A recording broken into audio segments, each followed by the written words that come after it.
dearest listener. Jake and Brad here. We are proud to present to you the first episode of Season 2 of the Spectral Voyager, Timeslip Radio. This is a 6-part miniseries about messages that showed up on old technology, from people and places that don't track with our current understanding of time. We talk to scientists, paranormal investigators, and eventually, I will be lowered into a time cave. Hear the rest on Cursed Media. That's cursedmedia.net. See you on the other side.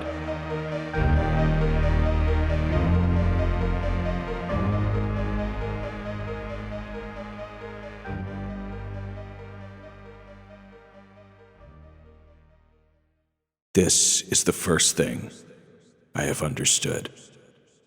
Time is the echo of an axe within a wood.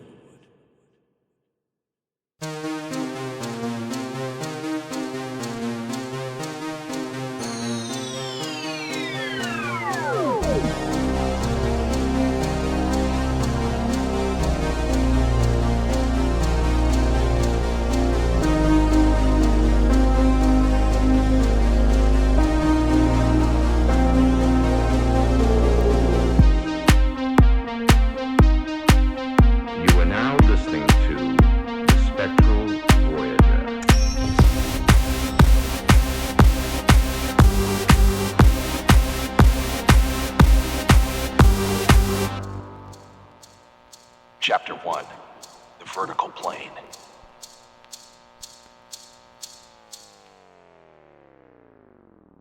We heard you clamoring for a counterweight to the daily hellscape, for an hour-long respite to let your mind break from its confines, a means to push past the melt and the slop, for the Spectral Voyager, Season 2. We wanted to try something different this time around. Instead of a new story or topic every episode, we're going to deep dive into one specific phenomena and the strange, inexplicable stories surrounding it. Jake, have you ever seen The Lake House from 2006? I have, and it was bad. Yes, it is truly terrible, but beneath the softly lit, schmaltzy mainstream romance is an esoteric, paranormal tale. You see, the plot involves Keanu Reeves and Sandra Bullock communicating with each other across different times, separated by 2 years. And this time-crossed romance blossoms via trans-temporal letters passed through a mailbox. While the film never gets into the how of it, it's an unlikely example of the subject of our new series. Instrumental Transcommunication. I'm Brad Abrahams. And I'm Jake Rockatansky. And this is the Spectral Voyager Season 2, Timeslip Radio. What if what we think of as contact from the dead, from ghosts and spirits, were really living people or consciousnesses reaching out across time? That's the question at the center of the ITC paradox. What if ghosts were really time travelers? It's a phenomenon where people receive messages, mostly through electronic devices, from people that should not exist in the present time. The devices can be old computers, tape recorders, radios, televisions tuned to dead channels, or telephones that aren't plugged in. The senders claim to be from another decade or century, or from the future, or from somewhere they can't quite describe. Some say they're dead, others insist they aren't. One entity in particular called itself the Technician, and said it had never been human at all. Something avid listeners know from the previous season is that I'm not a ghost guy. Unlike Jake, whose entire personality is Ghostbusters, out of everything paranormal, supposed hauntings have just never captured my imagination. That's why ITC interests us both so much. It's got time slips and time loops, retrocausation, non-local consciousness, and obsolete technology. And there may even be some sort of scientific mechanism behind it.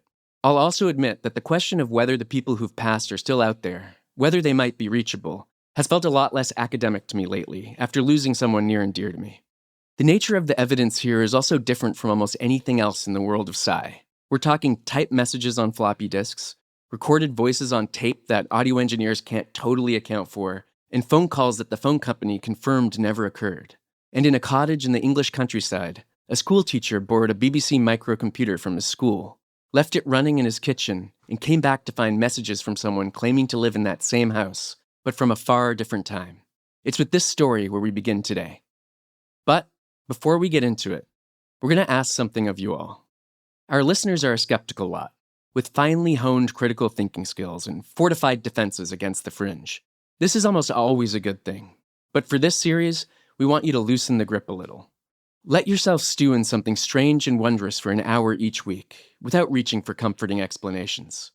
If even that is asking too much, then just think of it as good storytelling, which is how we're approaching this whole season. We will, however, make this one promise.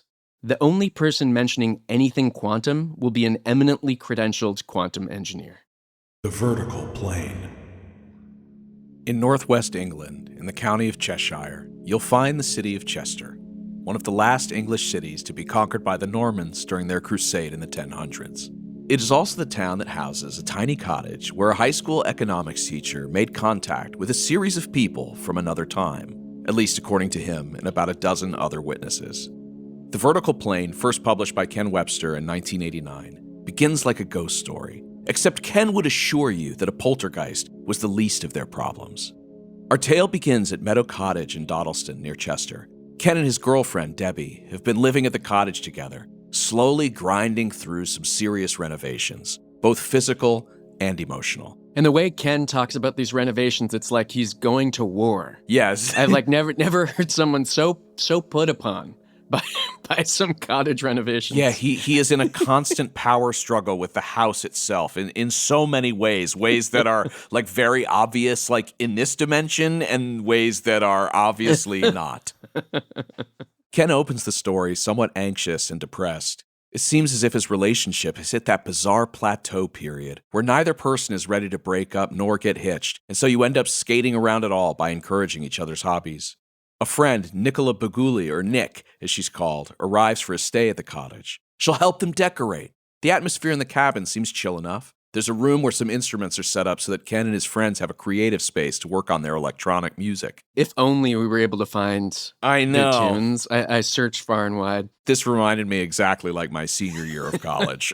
Including the relationship plateau? No, that was different. I was haunted by a different kind of ghost for that. Another story for another time.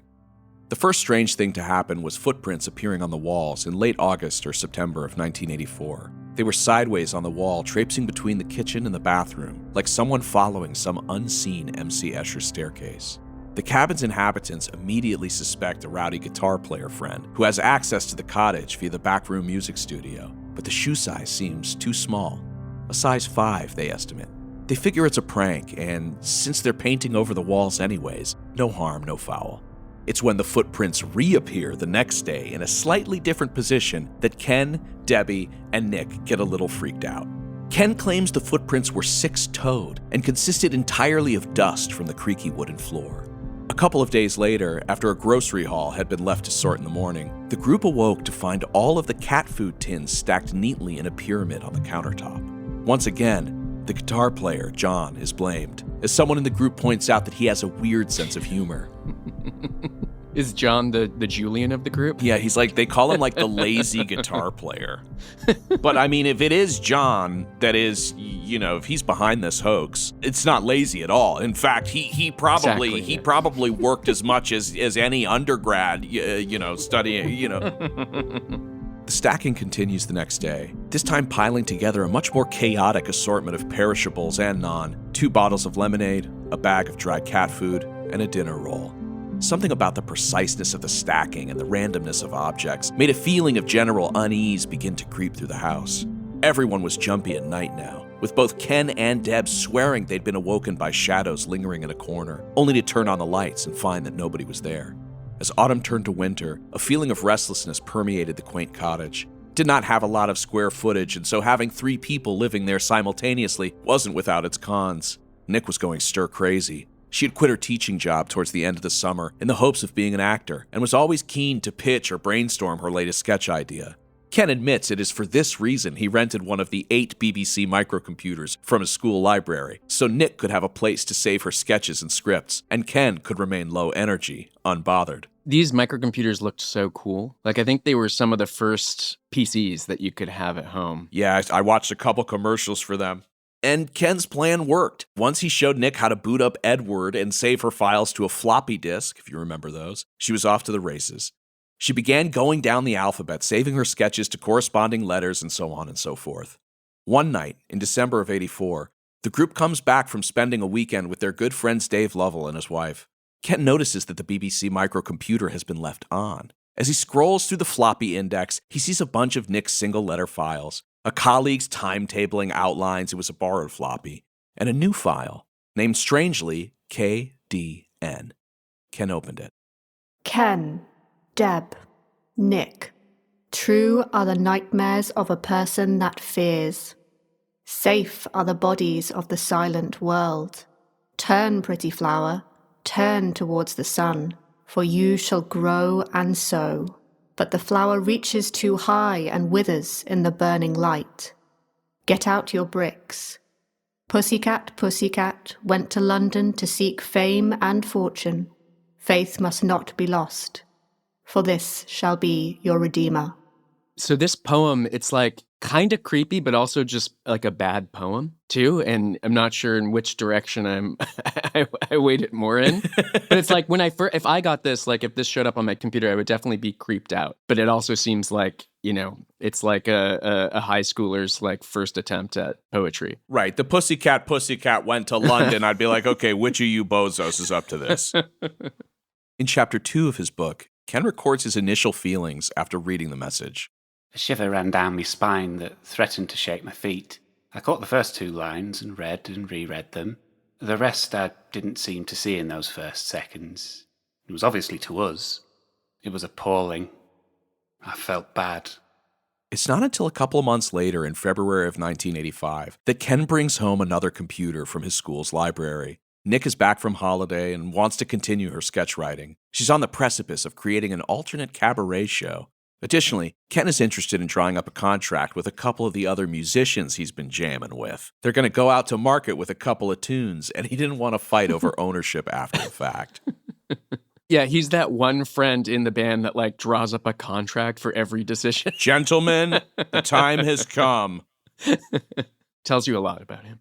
Debbie was looking to play some computer games to pass the time, and I've included a couple screenshots for you, Brad. Wow. At the time, 1984, we've got a screenshot of Gremlins, The Adventure. I love the pixel art. Yeah, and there's, and it seems kind of like a sort of text adventure with images. I've included a scene. The text basically says, I'm in a living room, things I see, Christmas tree, sword on wall, open door, Peltzer remote control, gremlin, kitchen.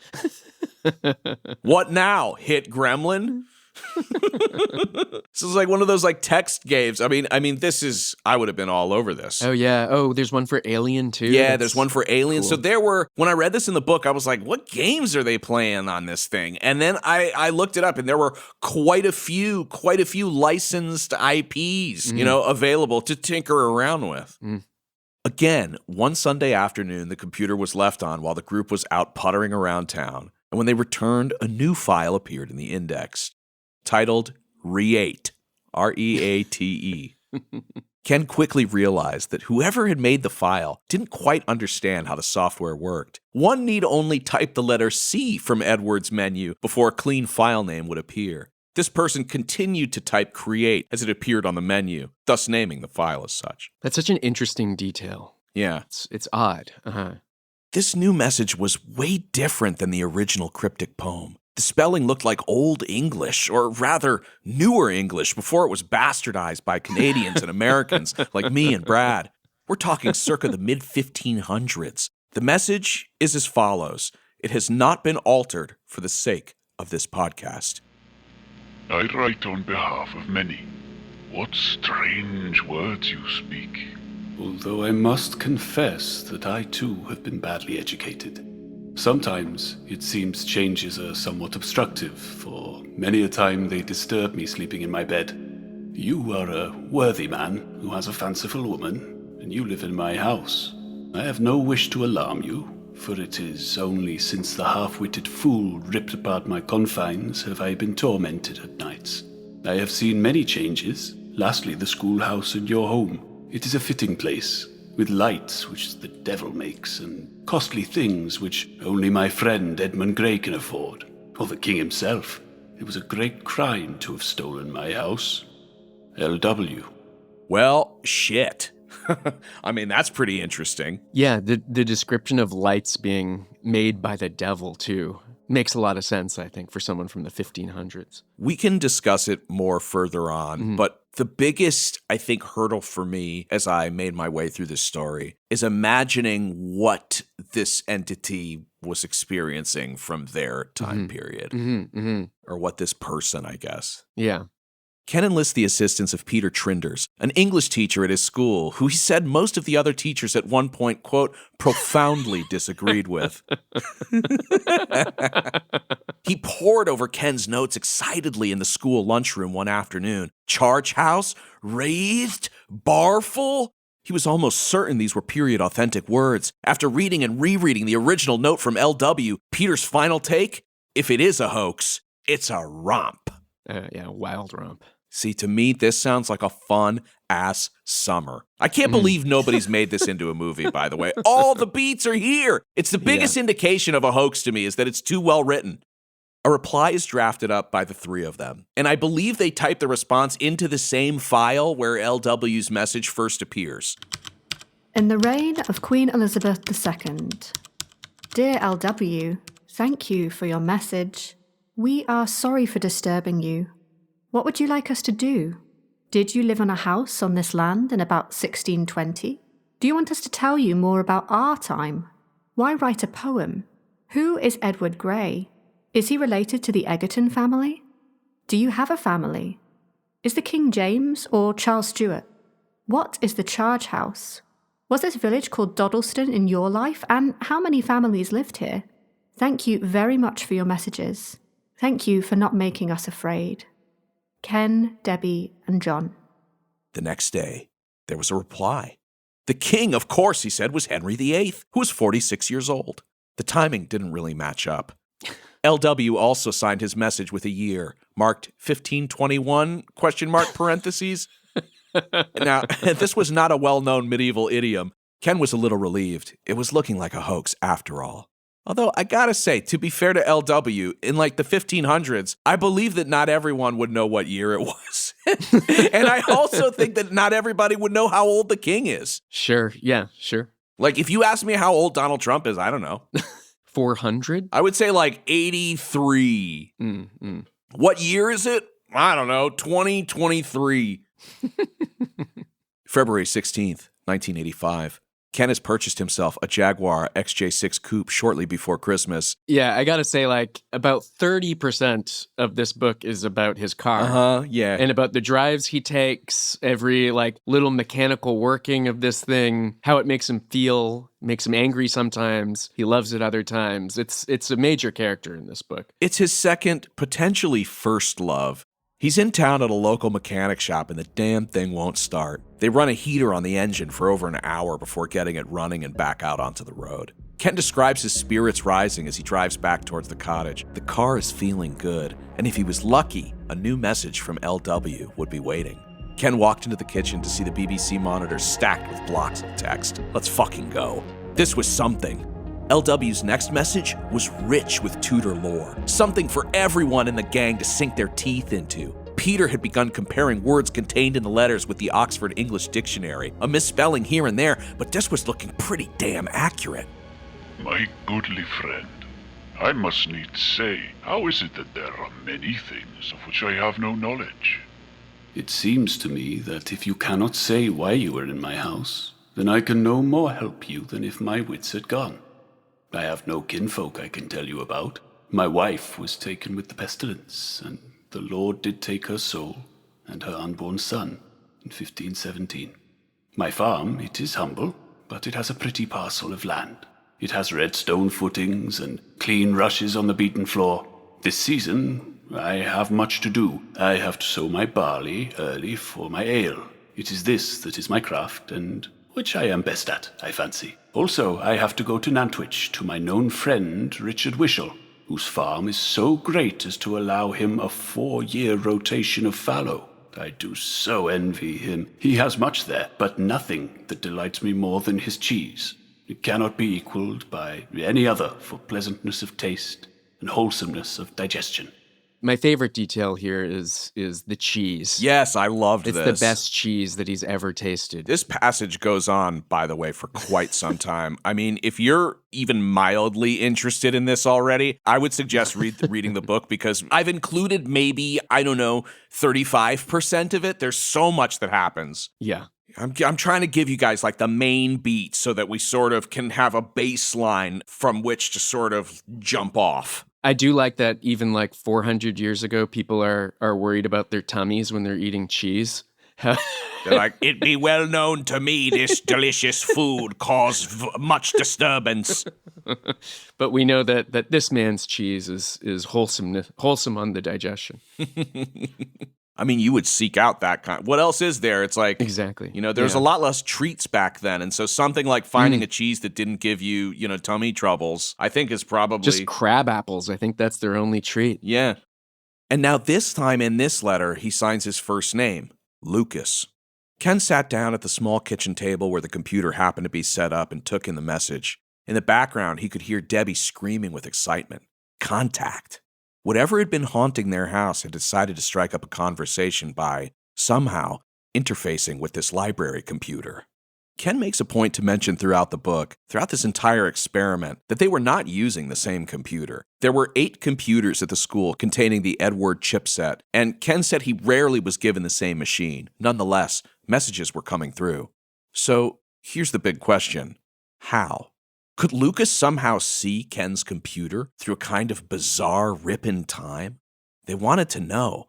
Among other questions, Ken writes that if Lucas is in the 16th century, how was he able to send messages on the computer? According to Lucas, it is Ken and his friends that make the, quote, writing machine light up. Mein goodly friend, mayst thou tell thee for what reason art thou asking many questions for which I can nae attain? I am confused. The writing machine is a wonderful thing. Somewhat unnatural, I fancy. Unknown to myself, it may be. But I have seen you make lights on the box, and am cunning. Yes, I know of Bristol. My kinfolk did come from Bridgewater, and Taunton by the River Tone until they died. To make merry, I like to be at the ale. Yes, sometimes I use the bridge at Outford. Your merrymaking pleases me, but is rather noisy at times. Will you tell your woman to play more of the flute thing? 'Tis a pleasant sound, I think. How do you travel to your school in Harden? I must hurry, as my dogs are loose and being troublesome to my fowl. Lucas Wainman. Yeah, so it's still kind of unclear what Lucas is seeing at this point. It's like he's seeing a box and he's seeing that it lights up, but that's about all the info that we're given. As far as we know, he's not typing. Mm-hmm. It seems that he can talk to this thing and it records his speech. Mm-hmm. It's enough to get Debbie to urge Ken to go to the Chester Library and see if there are any names Lucas produced that could be matched with hard history. Ken is having a tough time. Debbie is way more into this than he is. If they found something in the library, it only meant that whoever the prankster was had probably sifted through the same material. There were some names, half connections, easily ruled out as coincidence. In February, one of Ken's friends, a guy by the name of John Cummins, picks up the book Poltergeist, A Study in Destructive Hauntings, by Colin Wilson. Apart from the bizarre interactions with Lucas, the stacking of food and misplaced items have continued into the year.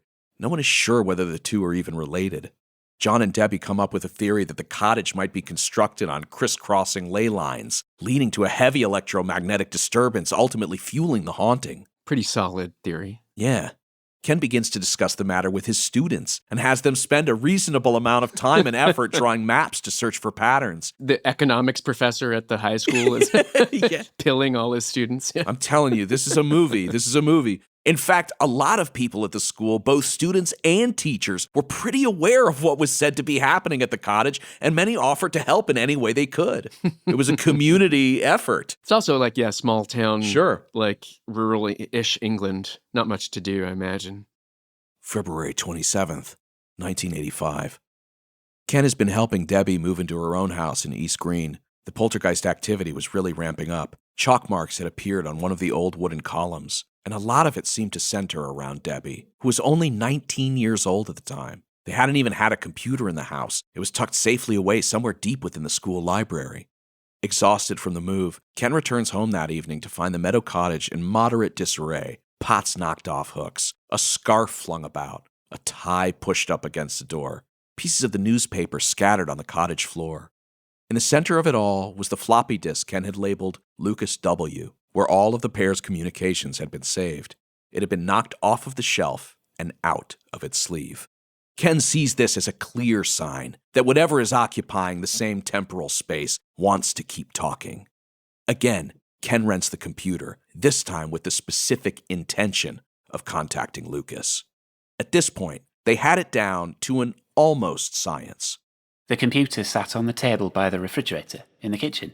A short greeting or message from us would be put on the screen. Now, normally, this was all there would be on the particular file we were using. The computer would be left alone. The door to the kitchen would be closed. If Deb was staying in the cottage, she'd sit in front of the fire very quietly. Perhaps she'd fall asleep. Anything from half an hour to a couple of hours later, she'd open the door and check beneath the message by scrolling the screen with the cursor keys. If the computer then made an infuriating beep, the file was not open beyond the particular page and line indicated. The next stage was to look for any new file names which might indicate a new communication. Lastly, the existing files would have to be checked for additions. Lucas had been known to use existing files and tag something on further down or, indeed, wherever. It seemed like Debbie being in the house increased the chances for a message to be received, more so if Debbie were alone. When Ken and friends weren't killing time at the Red Lion, their local pub, waiting for a message to come through, Ken would engage in an activity they referred to as ghost busting. Ken would typically go out to his car, shut the door, and play some music while Debbie lounged in the living room. More often than not, a bleep from the computer and a whirring of the drive would indicate a new message had been written.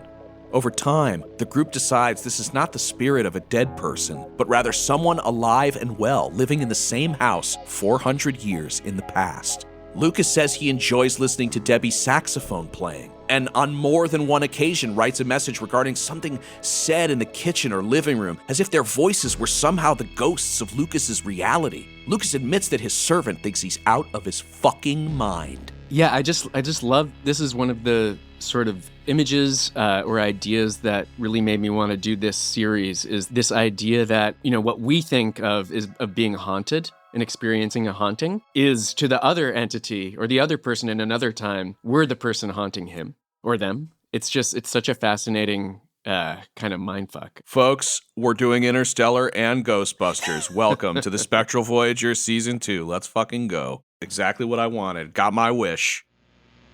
Mein goodly fool, mein linkman thinketh that thou art be all in main pan. Thinks that you are all in my head. He says I act like a seer, but I know you live now. He also says that my blood is poisoned, and that it is my weak-hinged imagination. But I am not mad, I think, and told him so. I also said it is like fairy gold, that he should keep it secret, until I write a book. In time, Lucas begins to open up about his life. He moved to the area known for its excellent pasture, and at the time he didn't have to pay any tax on it, which, he mentions. However, there's a sheriff that Lucas doesn't like very much who's been coming around recently trying to collect. In his free time, he says he likes to catch salmon in the Dee, as well as a place called Fluker's Brook. Lucas likes fishing a lot. He's also fairly well educated, claiming to have attended Jesus College at Oxford. Lucas and Peter become fast friends as Peter tries his own hand at deciphering medieval English. Oxford chaps. Ken is jealous of their correspondence. On one unexplainable occasion, Lucas comments on a photograph of Ken's Jaguar. No one is sure how he's able to see such things. I have to imagine that it's in dreams. It's dreams or, maybe it's just like murky imagery in the shadows. Yeah, mind's eye, perhaps. It's never really fully articulated. Mein goodly friend, I have found thy cart. My good friend, I have found your picture of the cart, but it is a crude thing, for without the horse it won't go far. Tell me, what unknown wood is this? It is like silk. I cannot describe it better. Ken is stoked, to say the least, that his interdimensional cross-rip roommate has asked about his car. As we've mentioned before, Ken is a huge car guy, and specifically a Jaguar enthusiast. He takes the opportunity to write to Lucas about life in modern times. 1985. In your time, you used the strength of horses to till the fields. power of the wind to move the sails of ships and the moving water to turn the mill wheel. We have many new powers. None of them made by the devil, all are made by man. The lights are wondrous, but the power is not a flame, but something called electricity. If you see strange strands joined to the script device, these carry the electricity. The electricity is made many miles away and brought by strands or wires, carefully wrapped to keep the power safe. For it can kill if interfered with by fools. Can you fucking imagine? The guy writing to you through a giant glowing orb from the other side of the chimney is telling you to keep an eye out for strands of magic that will kill you? I felt like this was such a great breakdown of what electricity is for someone who would have no idea whatsoever. Like it's really kind of masterfully thought out, I feel well, like. He is a teacher after all, which is like what's kind of funny about this whole situation. Mm-hmm. I think in so many ways, like Ken's story plays on the anxiety of like what it is to be in academics and what it is to be a teacher, and certain students, your favorite students like another teacher better, or you feel so. There's a lot of like humanity that's woven throughout this story, and I'm appreciative to Ken for really capturing, I think, the emotional moment almost as well as the details like of this phenomenon. Yeah, it really is what sets it apart from most paranormal books or stories about the phenomenon, which are just about the phenomena. We get a good chunk of just what life is like in this small town and in this guy's life. Yeah, it makes for very compelling reading. Yeah, it's very honest and very like self-deprecating. Mm-hmm. He sort of fluctuates between kind of hoping that it's a hoax to being absolutely certain that it's real to not caring whether it's real or a hoax because he's sick of it regardless. Yeah. And so after Ken tries to sort of, kind of give Lucas a picture of what the future looks like, for the first time, Lucas, his tone shifts, and he seems kind of terrified of Ken. Mein goodly friend, pray what strange demon are you? I am so confused. You are goodly, I feel, but your lies frighten me much. You said you are alive, but this is not so. I have no wish to accuse you, but you also said that you are an educated man, and that you know of my friend Erasmus, but you do not mention my misspelled words. If you were alive, you would say you do not know of Jesus College. You also spoke of a power, of which I have no knowledge. Where does this power come from, and what did you study in your place of learning? Where is it? Because if you do not explain this to me, then I must make an end to my words with you. This would cause me much despair. It is not I that make you afraid. It is you that makes me afraid. Lucas. What strange demon are you? And it makes sense. I mean, it totally makes sense if I'm trying to put myself in. I mean, I would have, the moment that the glowing box started speaking to me, I probably would have been like, this be the work of devils. So Ken, Debbie, and Peter discuss that were this to be real and not the best hoax ever to be known in Cheshire County, they would have to keep in mind that demons, magic, and unknown powers were very real to the average person. Lucas writes to them further that he's consulted a learned man of the time who has advised him on keeping the leames, which is what he calls the light box, the leamsboyest, and all inside of it, a secret. Go me did see mine learned friend about your time. I saw my learned friend concerning your time. He had many a word to say, although he thinks that I am sick. He advised me well. He said that I must not tell a soul about this unknown world and about your people, else it is nothing less than a capital offense according to the Crown. I immediately swore that you are honest, but that it sometimes makes some people fearful, such as my servant. Also, he asks me not to write again until he comes and sees the computer, so I shall speak with you 5 days from now. Your good friend, Lucas. I mean, this is probably a really good idea when they're, burning people at the stake for just about anything. His friend's like, I will come to see the glowing box and make sure I can, let me take a look. We'll make sure it's not demons in there. And instead, people from the future. The difference? Also unclear. Claiming to have seen a ghost, or worse, communicated with one, was also an offense punishable by death. If this was somehow actually happening, the consequences were extreme. This wasn't a computer game. This was a person's real life. After convincing Lucas that they meant him no harm, the messages resumed. But to Ken's dismay, many of them were directed towards Peter Trinders, who becomes somewhat of the Dan Aykroyd character in this configuration. Very eager, pretty confident his research was pointing to it being authentic, and wanting to push the experiment as far as it would go. Ken is depressed. It's like he doesn't want to be the center of attention, but when he isn't, he throws a little tantrum. It's so human. It's so human. He's not afraid to look like such a whiny bitch in this. I love it. It's me. I can relate. To make matters worse, Lucas had seemed to take quite a liking to Ken's girlfriend, Debbie. Everyone was in love with Debbie, I think. He talks about everybody wanting to come by to hang out with Debbie, and like the guys in the band and all this stuff. They all wanted to hang around Debbie. I was surprised that the term tomboy has been in use for at least like 500 years or 600 years. Is that true? I was thinking about that. It was the one word that I was like, surely that can't be like a word that was around back then. Well, if Peter Trinder says it was. Mine goodly woman, you art well schooled, methinks, for a she, but somewhat a tomboy in some way. I do not wish to be offensive to yourself, for you are a most perfect partner that would satisfy any man.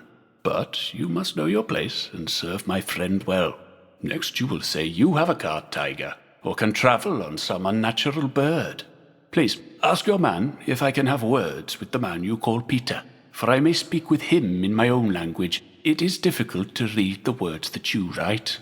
Cart tiger. Oh, so cart tiger is what he calls Ken's jag. And this is a real slap in the face for Ken. Lucas is going after his lady and is like, get me the other guy who can actually type. And it kind of sends Ken into a little bit of a downward spiral. Lucas probably saw me as uneducated, despite my earlier claims to come from a college background. Ironically, it had been Peter's suggestion nearly a month ago that I write quite straightforwardly, i.e. avoiding pseudo-medieval construction. The only outcome was that Lucas couldn't read my words. I was therefore cast as the ignorant peasant, and henceforth I tried to adjust my messages to suit the circumstances. I felt rather deflated. He was answering a question left weeks and weeks ago. It was a suggestion of Peter's to probe his understanding of some particular words. Jake's was one such word. It meant lavatory. Peter told me to write, "Is this the toilet in the yard?" No wonder Lucas thought me a peasant at times. Jake, how do you feel that the word for toilet is your name? Well, now we know what they used to call me, the outhouse. And it's a medieval outhouse, too, which, can you imagine the size of the bugs in there? The kind of webs? Ugh. Pooping directly into a spider's jaws, probably. Right into a spider's nest. I'm never leaving the outhouse. You open it up, I'm cocooned in there. I had to go to sleepover camp when I was like a adolescent, and there was an outhouse that you had to go in because it was like sort of a tent-based camp. Like you lived outside of cabins, like out in the wilderness, but there was an outhouse, and it had the hugest spiders in it every time. Going in there was like a medieval torture device for me because like I'm already weird about pooping, and like going in there and just seeing them kind of like eating bugs like just a foot above my head. Giant spiders. I'm talking like the size of my hand. It was awful, awful. I'm so glad that I was born in the early 1980s, right around when Ken and his friends were communicating with Lucas. Ken's resentment for Peter grows, and it makes sense. Peter's at home with his wife, enjoying the magnificent mystery from afar that just so happens to validate his skill set in his favorite hobby. Meanwhile, Ken was living this shit. The house was in a constant state of disrepair. Between the never-ending construction and the not infrequent poltergeist disturbances, Ken's patience was wearing thin. To add insult to injury, Peter was pushing to get the Society for Psychical Research to come and investigate the cottage. Lucas had correctly identified a Latin inscription as well as its location at Oxford University. Peter also believed the messages were too authentic for a hoaxer to generate this quickly. Ken reaches out to John Stiles at the SPR, but he's so shy, he puts his parents' address instead of his own.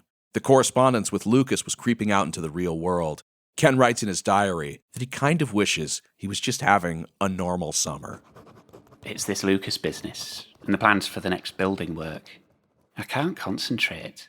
Maybe I'm bored with music. The new Musical Express still arrives at the shop every week, but I only skip through it. My life feels that it's off course. I should be whacking round in the country, in a van, with a band, playing at village halls and the pubs, not messing around with houses and cars, a mortgage and some poltergeist. The activity increases. Items continue to stack. And then a breakthrough. Debbie experiences an incredibly visceral dream, starring Lucas. But they're not off having adventures together in some far-off dreamland. They're still trapped in Meadow Cottage. In the vertical plane, Debbie goes into great detail about this first extracelestial interaction with their friend in the computer. I blinked and blinked again. There was something different. Very different. Yes, I saw the room was unusual, but that posed no problem at all, as I was obviously dreaming. I felt myself frowning. How very odd. Why was I standing in an overspread fireplace?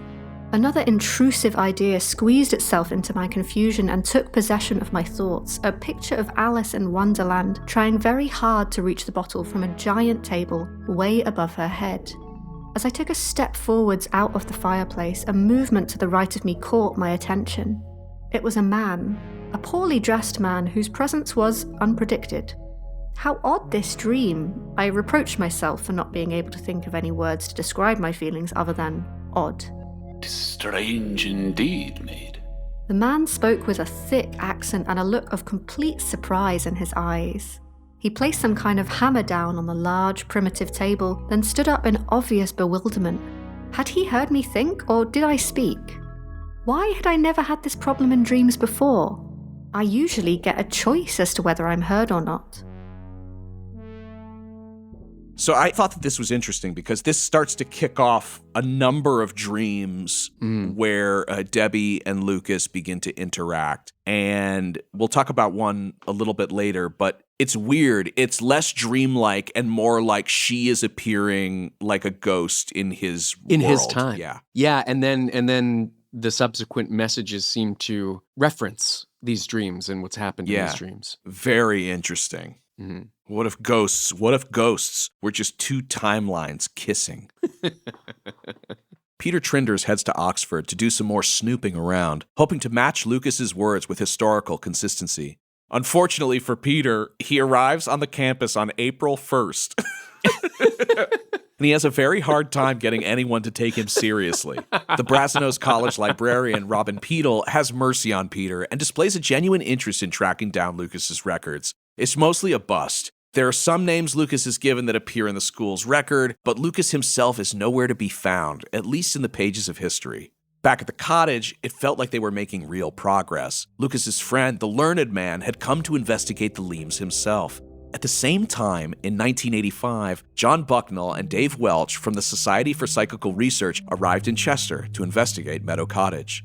Ken and Lucas's story was branching out into their own respective real worlds, and each with its own set of grave consequences. The SPR researchers do not make Ken feel any better about the situation. They show up looking to debunk the phenomenon instead of observing it. Yeah, this was kind of, I don't know, I've heard about the SPR, but I was surprised just how sort of hard-nosed they were about it all, too. Like, they didn't want to believe at all. And I think that's a good way, if they are going to be investigating psychical phenomenon, that's a really good way to approach it. It's just like 99.9% of the time, this is a hoax, and this is how we're going to, we're going to come into the situation. Right, and, they're pretty quick to point out that access to the kitchen from the upstairs music studio would make hoaxing really easy, which somehow is something that none of them have thought of. I remember there's this moment in the book where the guy's like, well, actually, you could just kind of climb down from there, couldn't you? And they're all like, oh, yeah. Like, basically, anytime the researchers show, like, anytime, like, the real Ghostbusters show up, they basically, like, nothing happens and it's a total bust. Yeah, which is it's, like, frustrating for the reader, because obviously you start, you're on their side, you're on Ken and Debbie and the gang's side, and you desperately want someone else to see this phenomenon, but of course, like anything paranormal, it's never going to happen on command. Yeah, or when you want it to happen. Ken is depressed. The researchers leave without a single message being recorded. Later that night, in one of the most frightening moments in the book, Debbie has a second dream about Lucas, but this one is much darker and more violent. In the dream, it's almost as if Debbie is the ghost in Lucas's home. He's shouting at his young page, Catherine, around 14 years old, forcing her to stand inches away from Debbie, demanding to know if she can see her or not. Catherine was working on the small kneeling stool. She was oblivious to my presence entirely. Lucas strode into the room speaking words I could not understand. They were for Catherine's benefit. He stopped and saw me and greeted me. Catherine stood up. She looked very worried. Lucas turned to her and told her not to be afraid and that I was harmless, but she just looked blankly at him. Then Lucas stiffened and his mood changed. I saw he was angry. He shouted something at Catherine and she ran to him. She seemed to be very frightened of him. I asked Lucas what he was saying, but he cut me short. He pushed me into the center of the room and asked me to pick up a knife from the table. To Lucas's and my own astonishment, my hand went straight through the whole table. Other than a prickly feeling in my right arm, I felt nothing. Lucas seemed to think it was a conspiracy and started losing his temper some more. He pushed Catherine into the center of the room to face me. She was very upset and confused. He seemed to be repeatedly shouting at her to look at me. She started to cry. She was very young. "Lucas, what are you trying to do? Please don't shout at Catherine," I pleaded. There is nothing more uncomfortable than seeing someone cry. Be still! Why do you not show? Lucas asked me crossly. By this time, I was getting upset. Lucas shouted at Catherine once more and she ran out. I think I felt nothing but hatred. This ruined my image of Lucas as a kind and gentle man. He was a real bully.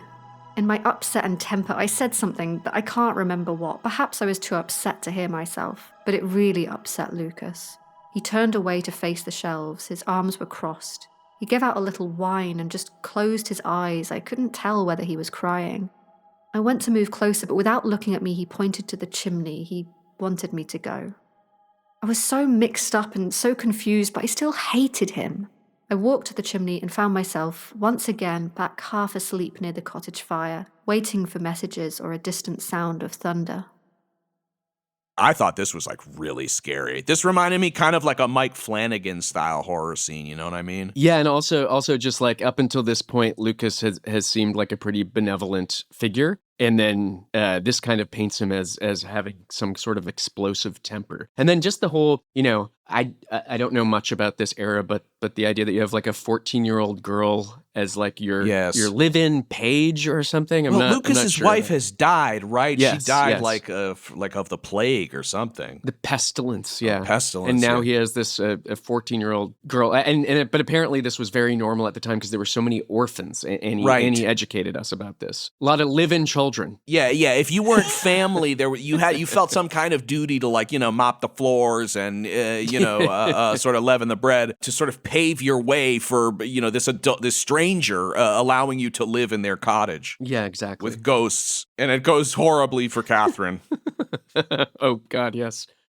Much like the temperament of the dream, the poltergeist activity in the actual cottage begins to intensify and reach a fever pitch. Lucas no longer needs the computer to communicate with the cottage inhabitants, by the way. After Debbie leaves out a piece of charcoal and paper, messages begin appearing on it whenever the kitchen is empty, and I've included a little sample that you can see. Yeah, this script is so cool. It is really cool. It's kind of beautiful. Gosh, whoever, if it's not real, I usually find myself kind of saying the other way around. If it is real, but if it's not real, whoever perpetrated this, put a lot of effort into it. Sure.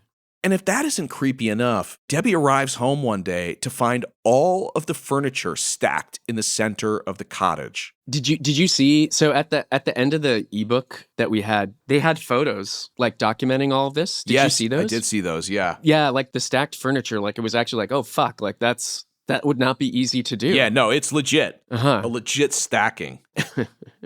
I dropped Ken off at school after spending the night at East Green, then drove over to the cottage to feed the cats.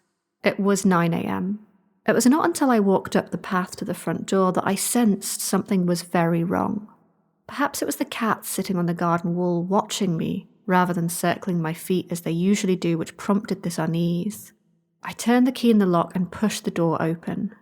In the living room, I came face to face with a 6-foot-high pile of furniture. It appeared to me in that instant to have been tossed by the little finger of a giant.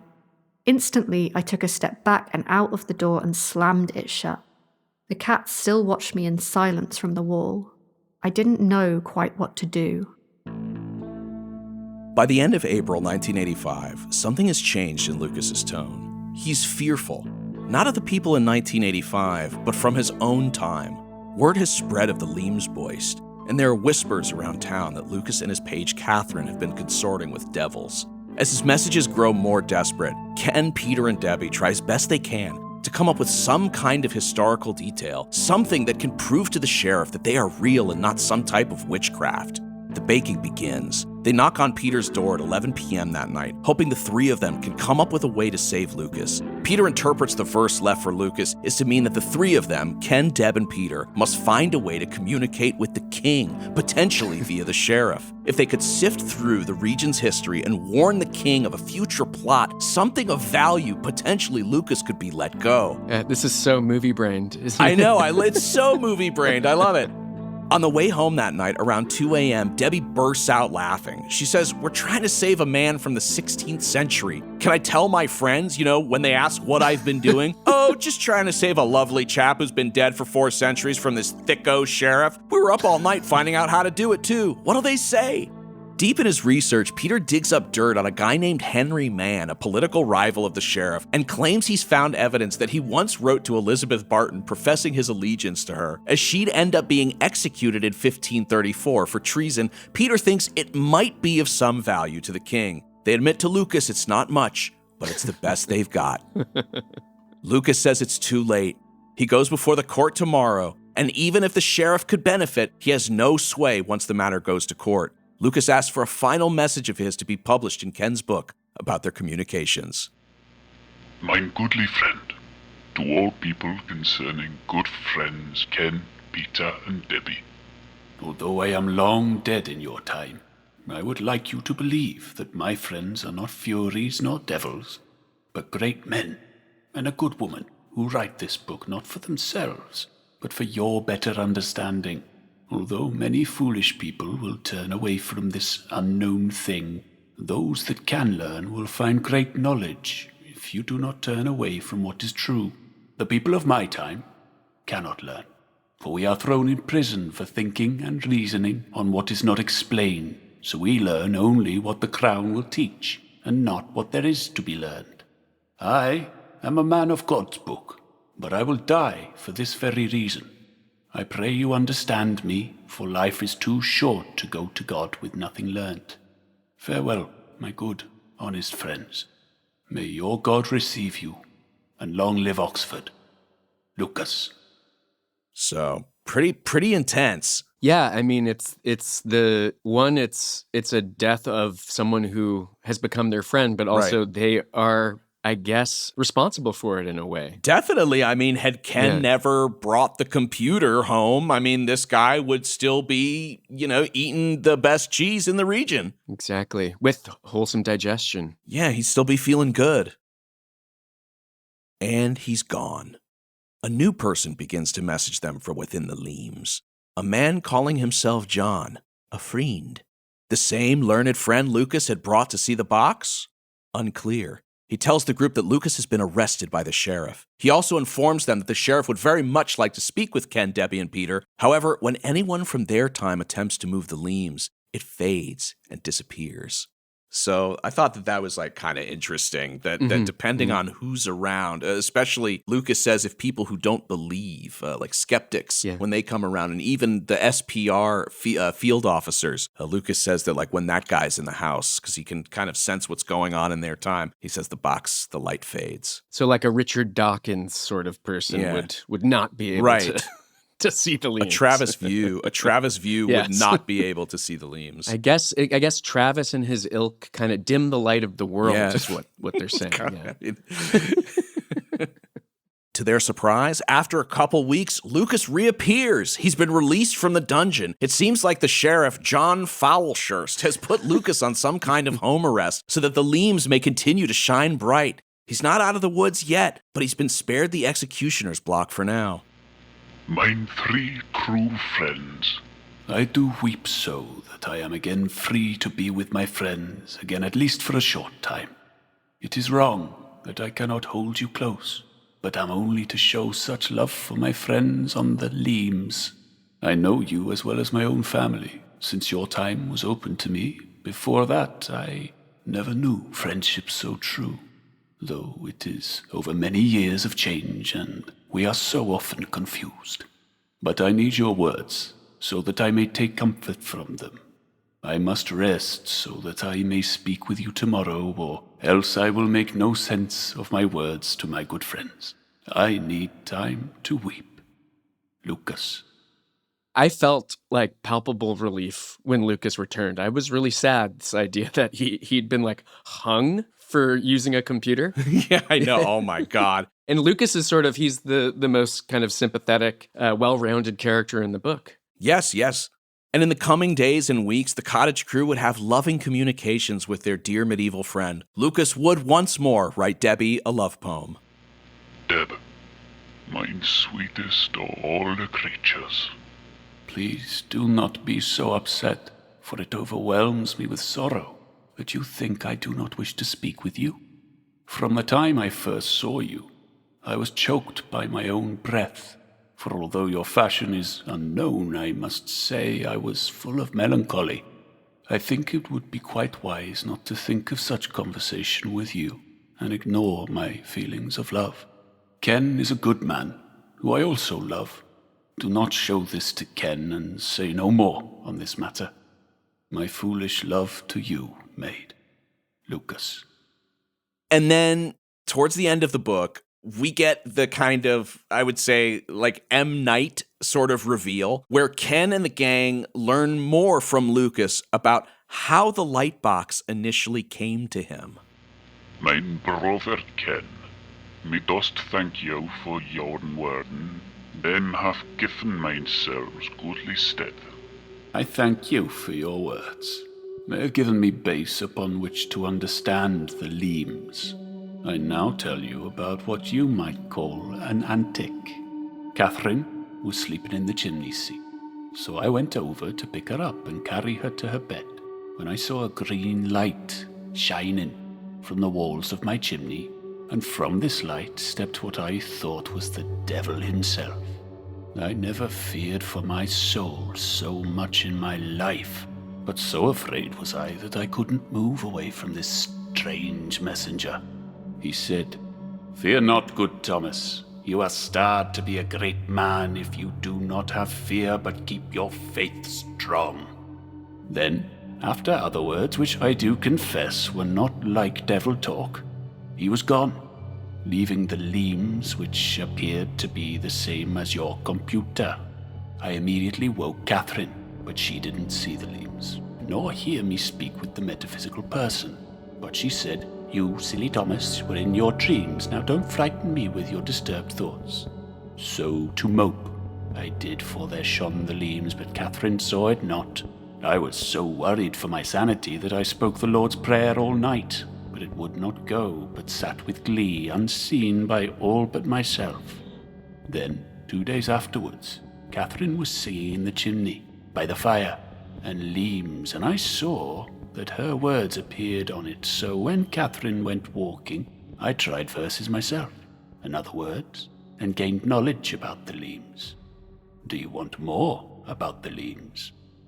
Yeah, this is really interesting. And then did you catch the detail, Brad, that he said the guy who brought it to him was glowing green? Yeah. Like whoever it was might not be like human as we know them to be. Also, the detail finally, like learning that where Lucas sees the Leams boist is at the chimney. So not where Ken has the computer, but instead everything seems to be kind of coming out of this weird chimney portal. Yeah, it's as if like things have slightly shifted over 400 years, and like where where things sit in Ken's reality are slightly different, which I also thought maybe that could explain the footprints on the wall. Right. Interesting. Yeah. Going all the way back to the very beginning of this.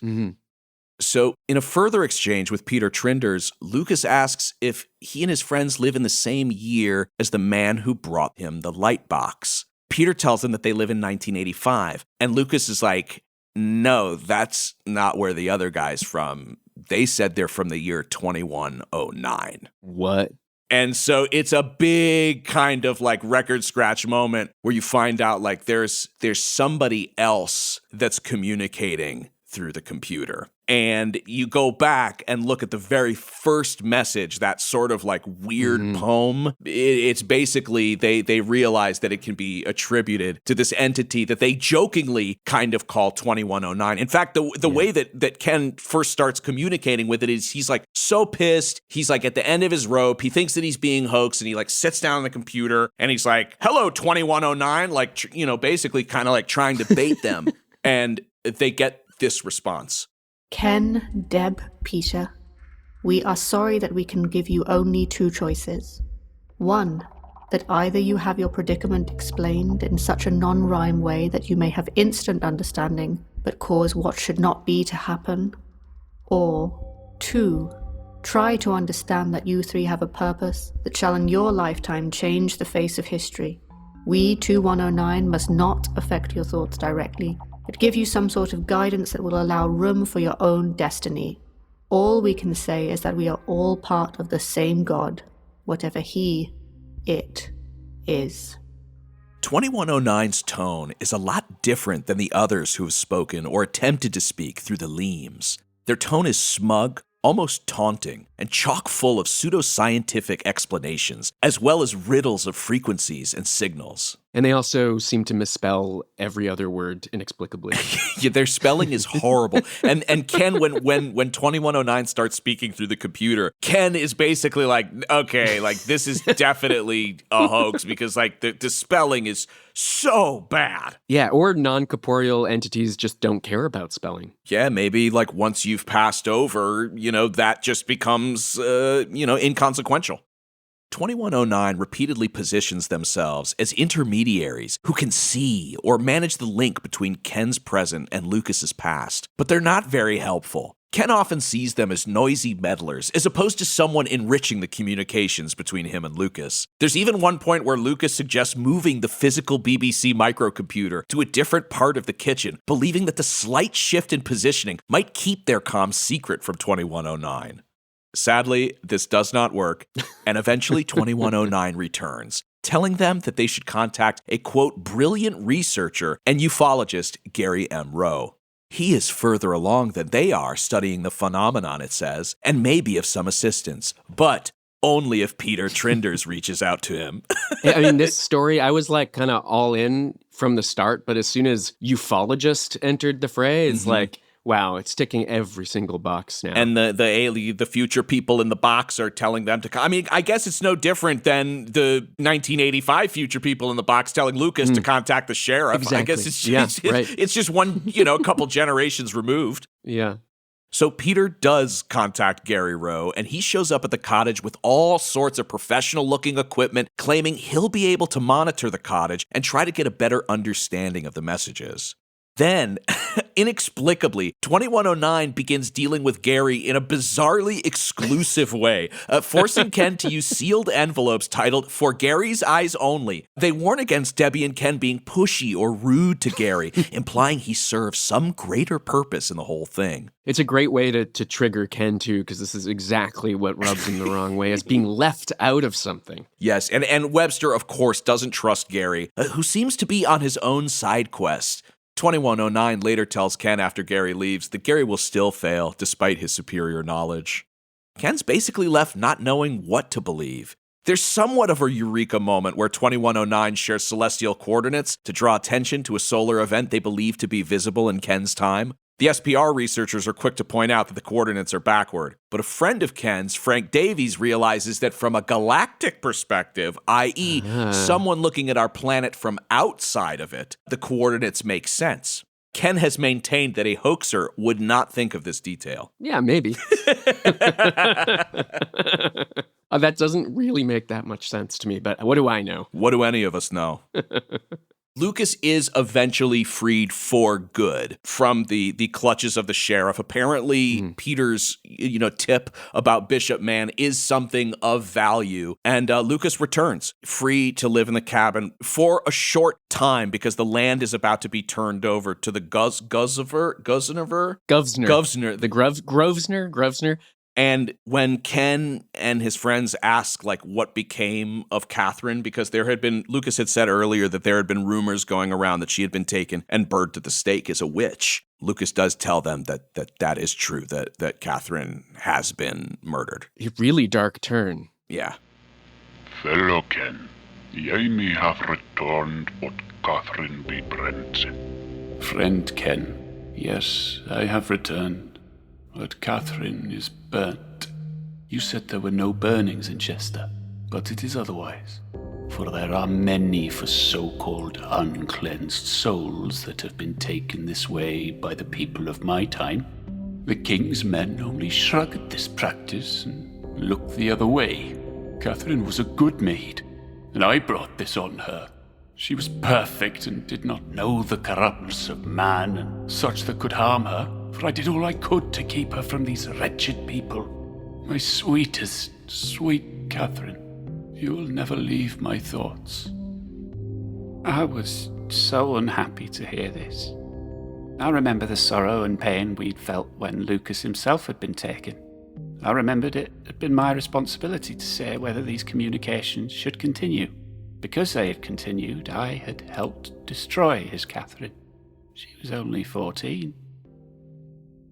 The short, sad life of Catherine the orphan. Yeah. Dead at 14 for talking about a computer. Burned at the stake, for talking to... They had just brought it home for a couple of computer games. It is an odd, that's another if hoax. There's a lot of odd details, but the whole Catherine saga is a real weird one to have in there. Well, and this sort of the way it kind of ends up is that basically Lucas, it gets down to these final days where Lucas is basically moving away, and then it seems pretty clear that he doesn't think that they're going to be able to communicate. He can't move the leams or anything like that. Yeah. And it's funny because Ken is he's still kind of bitter about the whole thing because everybody else is taking their time asking their questions to Lucas. And, Lucas is talking to Peter, wants to know a couple things, and Ken feels like his precious time is kind of slipping away. And, it's very interesting to me. This story is everybody is kind of in love with Lucas throughout this whole thing. Yeah. And soon after the Catherine being burnt at the stake, Lucas finally feels like he can really, truly trust Ken and the gang and reveals his real name. So it's not Lucas Wainman, and it's never been Lucas Wainman. Yeah. It's Thomas Harwarden. Yeah, which is also the town that Peter lives in is named after. Yes. Is named after it. Yeah, Lucas was the name of his mentor. Mm-hmm. A learned man who he was very fond of, and he took his name. And then, of course, once they have the real name, they go back to Robin Pedel, who, if you remember, is the curious librarian at Brasenose College, and he does end up finding a record of Thomas Harden, and it says this: Harden Thomas, Brasenose College Fellow in 1530, still in college 1538. Charged with expunging the name of the Pope e quodam manuali December 1538. And I think that means he crossed the Pope's name out. Yeah. Which, wow, bold. Yeah, he was a little bit of a troublemaker who was probably in college a little too long. A little bit of a Van Wilder type. Yeah, and in the next section, I'm gonna bring that point to a little finer tip. Perfect. In the final days, as the messages wind down, Ken and his friends do get one final message from Thomas, signed with his real name. It is the last communication that the group will have. The last communication with Thomas, that is. Mine true fellows and sweet maid, me wilt write mine book about mine brothers and maid. My true fellows and sweet maid, I will write my book about my brothers and maid, and of the end of Lucas and the little puppy, and of our love for each other. One day you will all sit down at my table for wine and meat by the river in Oxford, where we shall read each other's books and laugh, and we shall speak of truth and good men, watching Oxford change together forevermore. In your time, my book is old, but I shall not go to my God until it is written. Then we will all be truly embraced. My love to you all. I shall await you in Oxford. Thomas Harden. There's one final message from 2109, and it seems to be a sort of explanation, a line-by-line breakdown of that original poem. It's fascinating. Ken, Deb, Peter. True are the nightmares of those that fear. What you fear will be your reality if you let it. Believe in yourselves. Safe are the bodies of the silent world. As long as your kind cannot penetrate our world, we are safe. Turn, pretty flower, turn towards the sun, for you shall grow and sow, but the flower reaches too high and withers in the burning light. Knowledge will be your progress, but your kind are coming close to getting their fingers burnt. Indirectly, you may prevent this. Get out your bricks. Get ready to build. Write the book. Pussycat, Pussycat went to London to seek fame and fortune. The cat went to visit the Queen, but instead frightened a little mouse under the chair. Ultimately, London will be a significant place. Stick to your main aims. It doesn't matter how hard they seem to get. Do not be distracted by that tiny mouse that has a deceiving charm. Faith must not be lost. You all rely on each other's faith. There is another person to come. They will be the help we need. You will know them when they come. Thomas did eventually write his book, and soon died. Shortly after, he placed it in a secure place. It shouldn't take too many years to find it, though he wrote it in Latin with the help of a friend that he met in Oxford. The inscription reads, "Me writes this in the hope that mine fellows may one day find this book, then may our lands be not so distant." We will finish now. You have a lot of work to do. There is no need for you to write back, as we will have gone. Thank you for your cooperation. 2109. What if it's us? What if we're the third piece of the puzzle, Brad? What if the Spectral Voyager Season 2 is the catalyst needed to find the missing link of the Dawdleston puzzle? I'm beginning to fuss. So rationally speaking, the simplest explanation here is that Ken, Debbie, and Peter made the whole thing up. The story's too bizarre, it's too neatly structured, it's just too good. Like Jake mentioned, it's like a movie. So here's what points to it being a hoax, and there are legion points here. So as mentioned, the narrative escalates almost too neatly. There's an arrest, there's a death threat, there's a love triangle, there's a tearful farewell. Another point is that Ken, Debbie, or someone in the village always had physical access to the computer, and no message ever appeared while anyone was watching the screen. Yeah. The early messages contain modern punctuation, though 2109 later claimed responsibility for adding it after the fact. Oh, right. That's right. They Yes. they claimed that they were manipulating Lucas's messages to make it easier for them to read. Yeah. Also, there were a bunch of historical errors in the first batch. Like Jake mentioned, he got Henry VIII's age wrong. Yes. He placed himself at Kinnerton Hall, which didn't exist yet. There were references to an Edmund Gray, which seemed to be from the wrong century. So not looking good, but that seemed to just be at the start. Then there were the Society for Psychical Research investigators who concluded that human agencies were at play, though they never filed an official report. And weirdly, when Ken followed up, the SPR told him that one of the investigators left the society and the other two had never been members in the first place. Yes. Another point in the hoax column is the original floppy disks have been lost. So all primary evidence can no longer be examined. And then perhaps most damning was a linguist named Wright appeared on a TV program at the time and analyzed the frequency of adjectives placed before nouns in Lucas's message and found that it matched Ken's prose in the vertical plane almost exactly. It was about 26% of the time. So other adjective before noun placement in the Tudor period came in at around 32%, so that's like a 6% disparity, which I don't know if that's a lot or not. Yeah, I don't know either. But still. So this tips the scales slightly towards a single author. It's potentially damning, like I said, but she only analyzed like a section of writing from both Ken and Lucas, and it was just a single metric given in a TV segment and was not a published study by any means. And it could also be that Ken tried to adapt Lucas's style to help with comprehension, something he said they were all trying to do so that Lucas could better understand them. Yeah. So that's most of the points for it being a hoax. And you know, none of that sounds great. Yeah. For the veracity of the tale. But for the other side, if this is a hoax, it's really one of the most inexplicable ones we've ever read about. The first being that after an initial interview or two after the book came out, Ken never gave a single interview afterwards. He never did a press tour. He never sought out fame or attention from the story besides that initial publication. And so I think if you are perpetrating a hoax, at least in modern times, you usually want something out of it. And Ken really got nothing. It, in fact, was a net negative for him. Second, Peter Trinder, he checked almost 3,000 words from the messages against the Oxford English Dictionary, and the overwhelming majority were period accurate to the specific region and era that Lucas claimed to be from. And just remember that Trinder, he had a background in English and said that he could not have produced anything of that quality, although we are taking his word for it.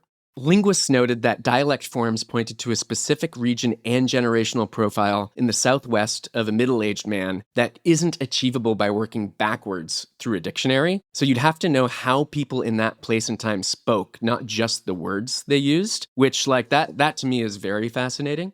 As we mentioned, Lucas's real identity turned out to be Thomas Harden from Brasenose College, and that, as Jake said, he was expelled in 1538 for supposedly crossing out the Pope's name, but Thomas said that was wrong, and that he'd actually been expelled for refusing to cross out the Pope's name. And Robin Peetle at Brasenose checked the original source documents and found that Thomas was right.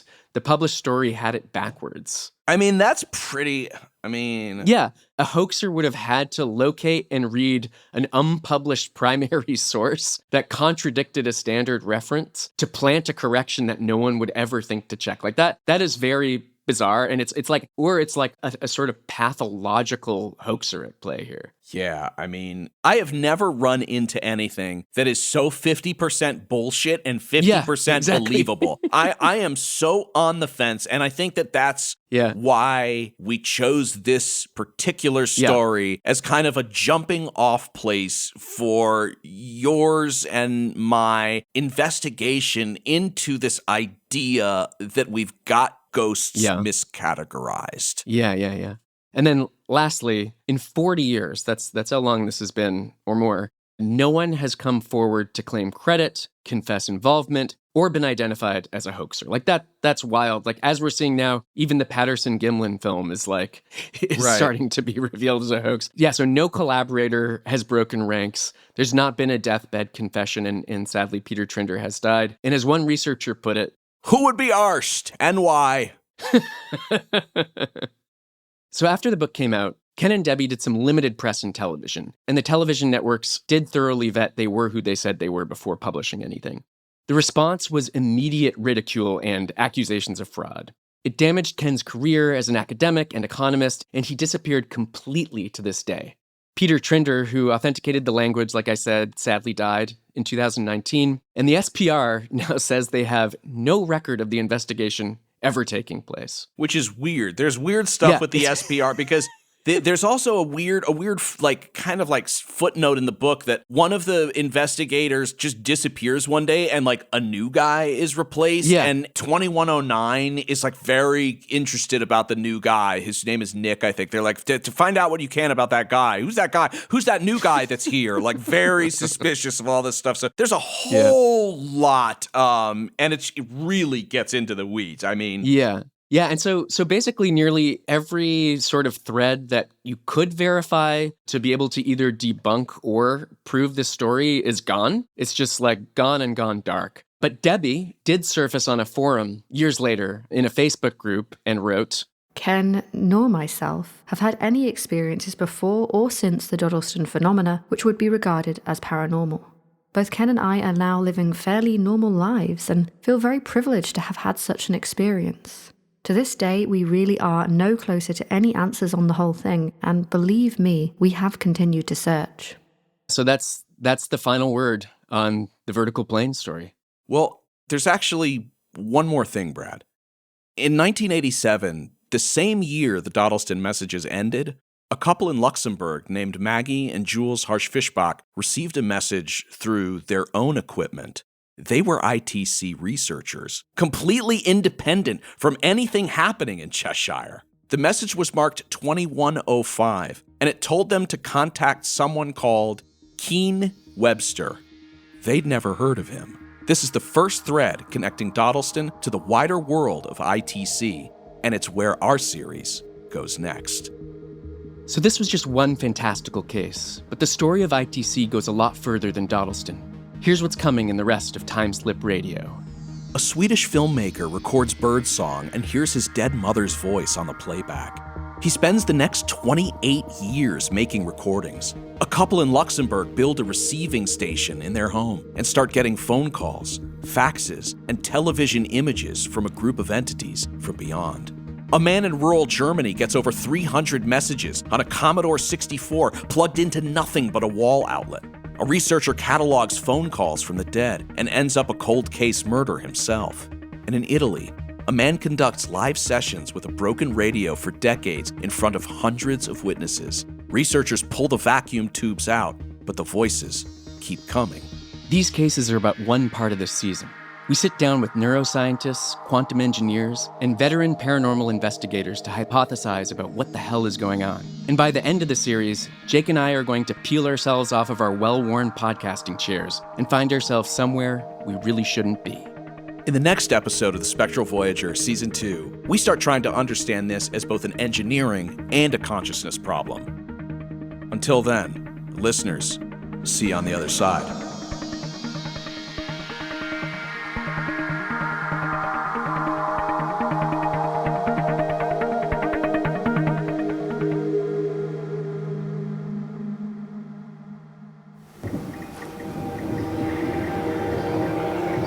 Without knowledge, you have fear. With fear, you create your own nightmares. Dad? 2109. We are not in control of poltergeist activity. We are not here to play games. We are tachyons. We watch and react accordingly in the vertical plane. Thanks for listening to this first episode of the Spectral Voyager Season 2. We really wanted to go all out for this series and lull you guys into a creepy, cozy nook where you can escape from our modern hellscape for a short while at least. Jake got the opportunity to ask a credentialed quantum scientist about anything in the world and asked him how real the ghost scenes in Interstellar were. Look, Brad, as Popeye once said, I am what I am. But seriously, if you enjoyed what you heard today, I promise you the series is only going to get more interesting from here, and I am genuinely scared for what Brad and I have planned. So if you did enjoy this, please head over to cursemedia.net, check out the first 3 episodes with a new one releasing each week after for 3 weeks, because it's only a 6-episode miniseries, but who knows? I'd love to keep doing this forever. So yeah, 6 eps, high quality, big production. In stereo. Yeah, in stereo. I think it's the first QAA. Could be wrong about this, but I do believe it's the first QAA product presented in stereo. Theoretically, we could burn this on vinyl, but it would have to be like a 3-disc set or something like that. That's such a good idea. I don't think you get like a ton of space on vinyl. But anyways, like, trust me, we're not even done recording, and I'm already thinking about the vinyl press. So we're in a great place. Sign up. We're having a ton of fun, and it's good. Me and Brad have been cooking. Thanks again, and see you on the other side.